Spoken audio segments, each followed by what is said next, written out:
Hi, my name is Jouni Vilkka and this is my channel TFF Teacher from Finland. Applied ethics is more important in some professions than in others.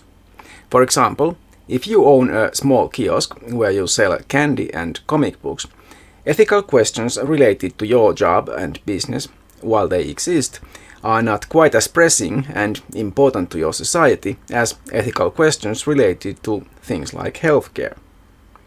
Nurses are extremely important for healthcare, and their training includes an introduction to the ethics of nursing care. In this video, I explain roughly what can be expected to be covered in such a course. Even if you are not interested in the profession of nursing, you can still benefit from understanding how ethics is relevant to that field and perhaps be able to apply the same kind of thinking in your own field. My main source for this video is a book written for and used as course material for exactly such courses. It is Etiikka hoitotyössä by Helena Leino-Kilpi and Maritta Välimäki. Although it is just over 20 years old now, the contents of the book are not likely to be outdated given their introductory and fundamental nature.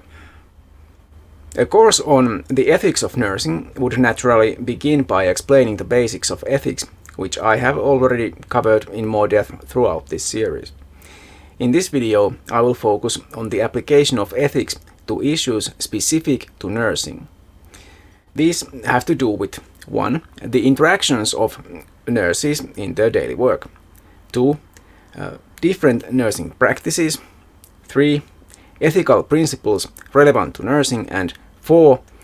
Guidelines for nursing as part of professional ethics.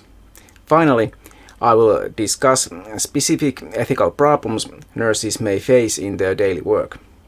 As there are many different types of nurses working with different kinds of patient groups, such as mothers, children, severely ill or injured patients, mental patients, the elderly, and so on, there will be special issues related to each of those. I will only mention some of those to give a general idea of the kinds of issues a nurse might encounter in those fields. If you have insight into the ethical issues of nursing or other medical fields, I would appreciate it if you dropped a comment below.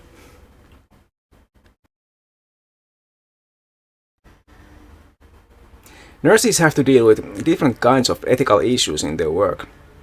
These have to do with issues between the nurse and the patient, within the profession of nursing, between nurses and members of other professions, between the nurse and healthcare organizations, and even between the nurse and society in general. I will briefly discuss each of these in turn. Perhaps the most obvious context of ethical issues related to nursing has to do with interacting with patients. These interactions come with many different ethical issues, and they usually differ depending on the patient's stage of life, meaning their age, essentially. Already, the beginning of life is related to questions about when and how life begins. Among other things, abortion, which I have already discussed previously, is an important health issue connected to when or if life as we know it begins.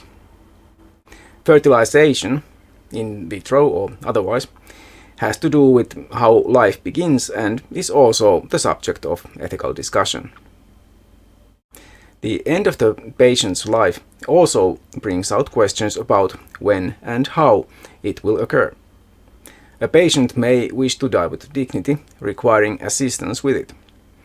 I have discussed these issues of euthanasia and suicide earlier as well.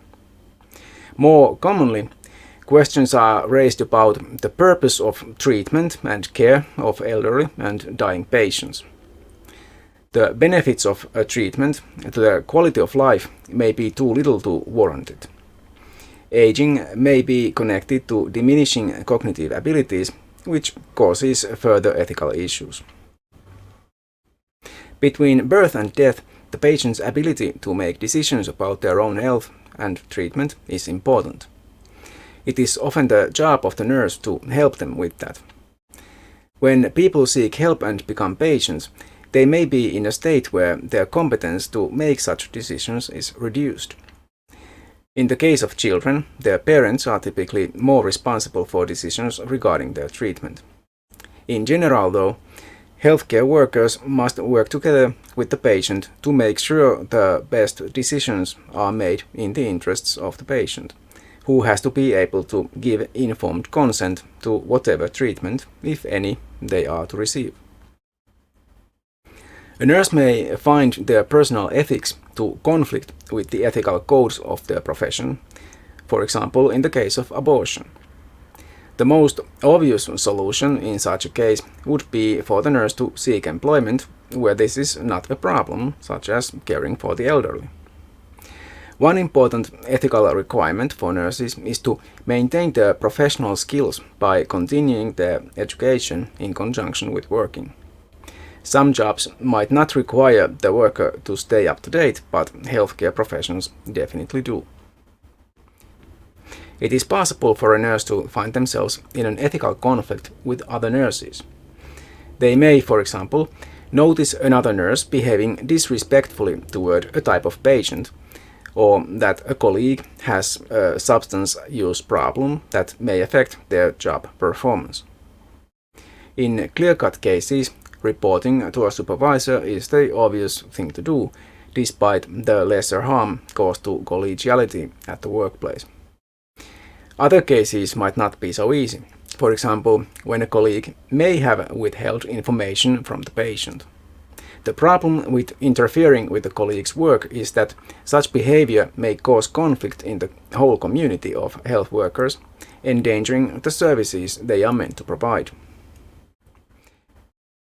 It is possible for a nurse to actively bully a colleague by withholding assistance or information, by criticizing the colleague or by denigrating them, or by many other means. Such behavior, of course, puts the whole community at risk and must be addressed by all members of the community, but especially by the supervisors. Sometimes different health professionals will disagree on what actually is the health good of the patient, or how best to advance it.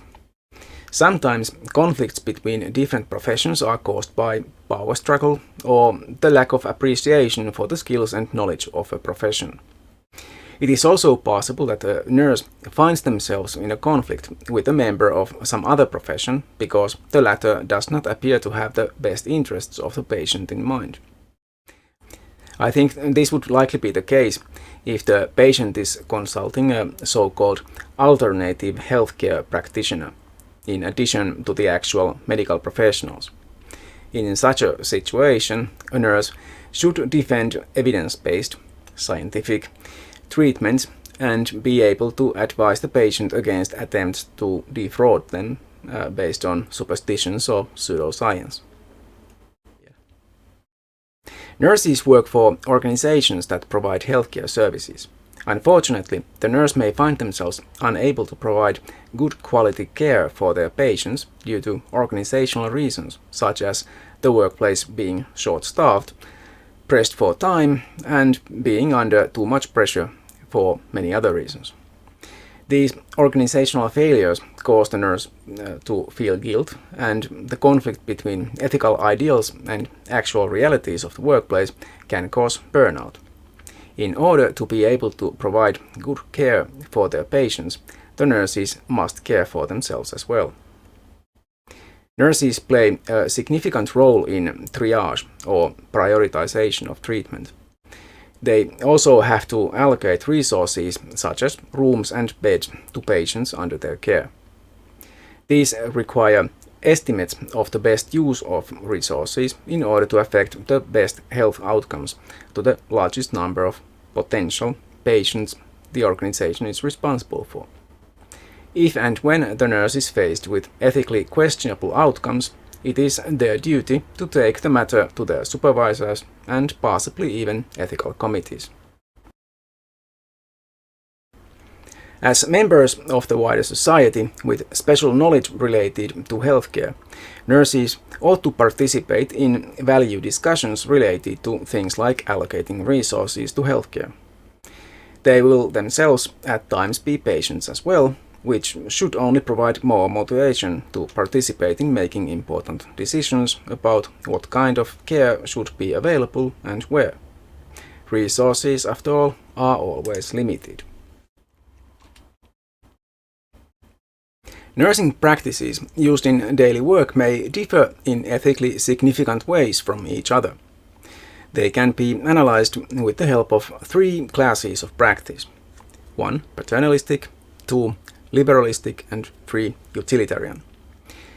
None of these is likely to be used in pure form anywhere, but they can be used as analytic tools to assess the practices in a given workplace. Despite the possible negative connotation, the term paternalistic is used here in a neutral sense to refer to the way in which healthcare professionals sometimes have to act in the assumed interests of another. A patient may be brought in for emergency treatment while unconscious, for example.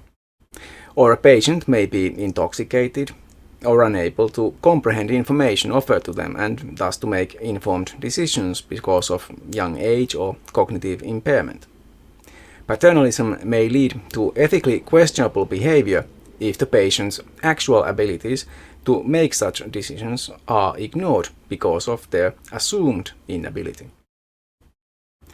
The paternalistic practice emphasizes the virtuousness of the nurses, which can be reflected on assumptions and expectations regarding their behavior, even while off-duty. On the other hand, while on duty, the virtues of the nurse justify the trust placed on them. Their courage, honesty, sense of justice and duty, and genuine care for the patient ensure that they do their best for the patient under any given circumstances. The virtues also reflect the professionalism of the nurse. A competent nurse has proper training and fills an important position in society. Because of their professional knowledge, nurses may know how to better take care of their patients' hygiene, for example, than the patients themselves. Again, this may become a problem if the nurse fails to listen to the views of the patient. Paternalistic practices may be teleological in the sense that they are focused on the goal of ensuring the best possible health for the patient. For example, withholding information may be seen as acceptable in some cases to some degree, because providing full information could cause the patient to worry too much. The end may justify the means. The difficulty is knowing when, if ever, that is the case. Liberalistic practices emphasize the patient's freedom, agency, and rights. The nurse becomes an enabler of health and a supporter for the patient or client, who ideally participates in the treatment and decision-making regarding their treatment on equal footing with the medical professionals. They are free to choose their treatment from available options or to have no treatment at all. The ideal is rarely actualized perfectly in practice because the patient's freedom is often limited in some ways, positive or negative. They may have to be restrained because of their violent behavior, or they may be under such heavy medication that their ability to function is reduced. Their ability to function may also be affected by psychological factors such as fear and anxiety. Besides such positive limitations to freedom, there are also negative limitations to the patient's free choice due to lack of resources such as equipment, staff, or simply money. Thus, some treatments may be simply unavailable.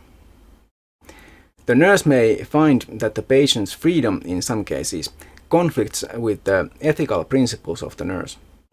For example, a demented patient who wants to live in their own house may prove to be causing risks to their own health by forgetting to turn off the stove, or because they eat food that has gone bad after being left on the table for too long.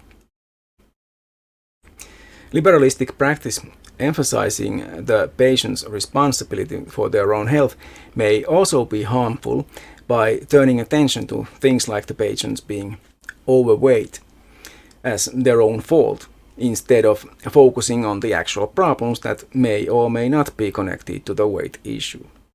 Moralizing is not likely to be helpful, after all. A good result of the liberalistic practices is the empowerment of the patient so that they feel in charge and able to deal with the health issues with the help of medical professionals. They can handle the situation, live their life regardless of their condition, and, perhaps with the help of the nurse, find more information and services to help them in their situation.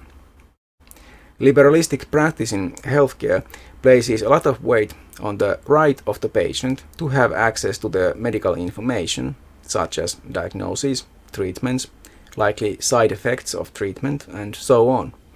The patient must also be treated with dignity regardless of the social or ethnic or other background or current state.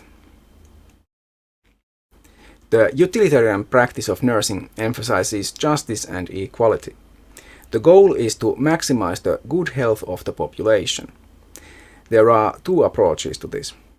Act utilitarianism seeks to evaluate each individual act separately, while rule utilitarianism seeks a general rule which would result in the best overall results over time.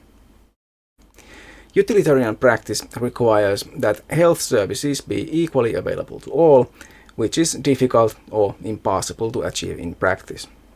Resources are always limited, so there also has to be prioritizing, which sets limit to the kinds of treatment that can be available. Because it is not obvious how different conditions and treatments can be compared, making decisions about prioritization will always be difficult. Some conditions also require more urgent treatment than some other conditions, which complicates such decisions. Patients differ in how much initiative they have regarding their own treatment and how able they are to take responsibility for their treatment themselves. Besides curative treatment to heal the patient, preventative and palliative treatments are also needed, and each of these forms of treatment requires a varying amount of resources at the level of the health organization as well as the individual patient. The problem with utilitarianism is the lack of general principles by which to make decisions about prioritizing patients. For example, how should their own responsibility for their condition count? Or their age? Or the number of children under their care? I have no children and ride my bicycle year-round, including the winter, despite the slippery, icy conditions. If I have an accident and require treatment, but there is another patient who has 2 young children, do they get treated first? As far as I know, there are no good general rules to make these decisions. The 3 most important ethical principles in nursing are autonomy, privacy, and informed consent. I will explain each of them briefly.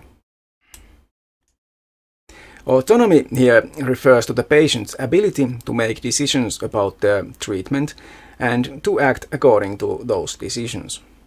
This requires competence of thinking, so that the patient can logically, without being out of touch with reality, make those decisions.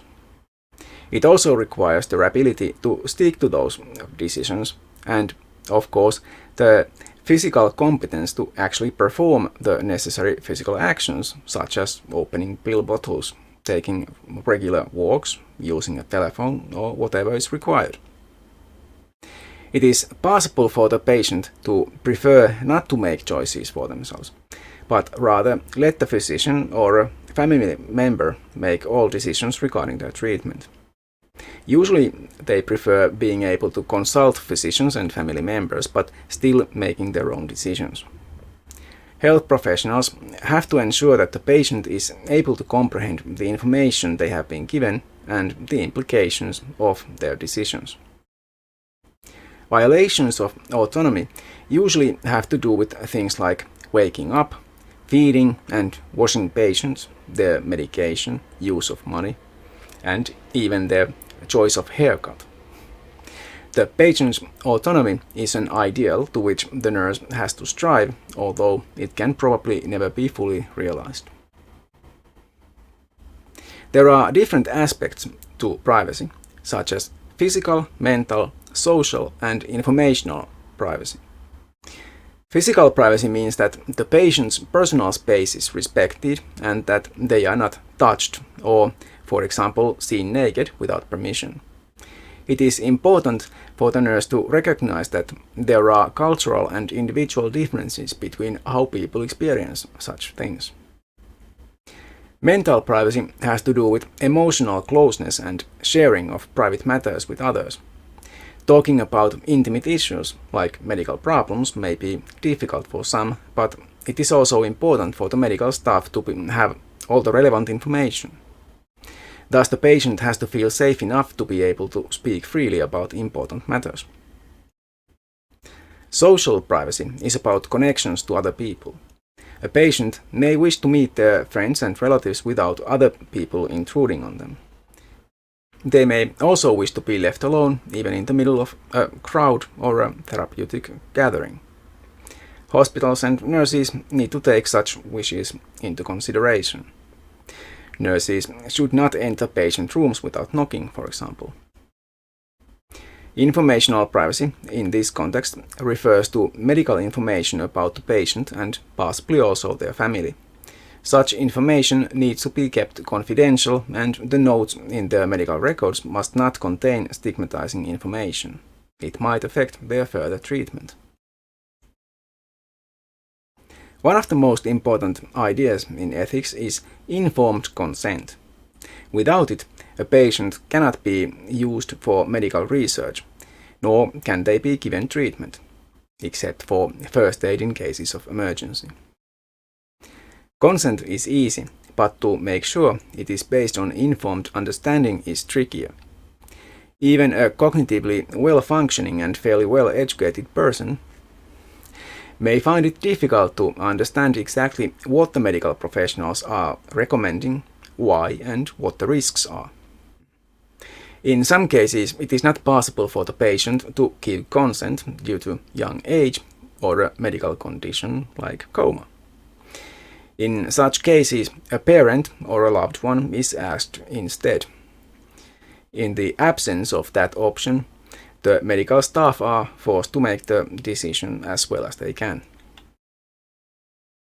Professional codes of ethics have been published by international and national organizations of nurses.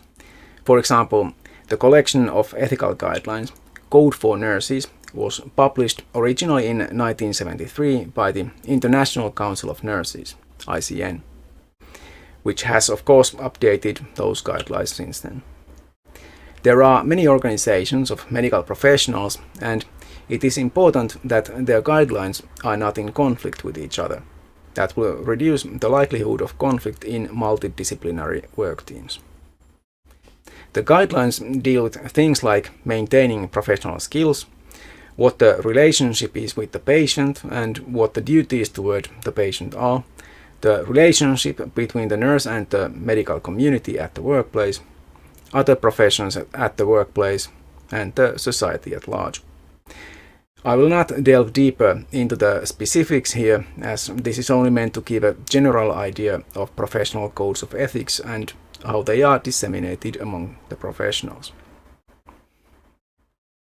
The kinds of ethical problems nurses face depend on the exact field they work in.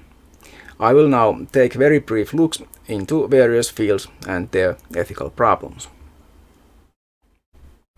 Health promotion includes all kinds of education about health, whether done in kindergartens and schools, or in public service announcements, or in campaigns to raise awareness of a health issue. Even these raise the question, do the medical professionals have the right to pressure others to choose healthier ways of life? With increased knowledge of health risks, smoking is being banned more or less worldwide, it seems. The use of sugar and fatty foods have been targeted by campaigns, but Some may consider this an attack to their way of life. Midwives have to deal with issues around abortion and contraception, which are still contested by some. They may also encounter young patients and have reason to suspect criminal activity, such as rape or domestic violence, in some cases. Sometimes a young person may ask for contraception, and the midwife may consider them too young to be sexually active. This poses ethical problems because, as a healthcare professional, they are supposed to help the patient or client, but also should probably contact their legal guardian.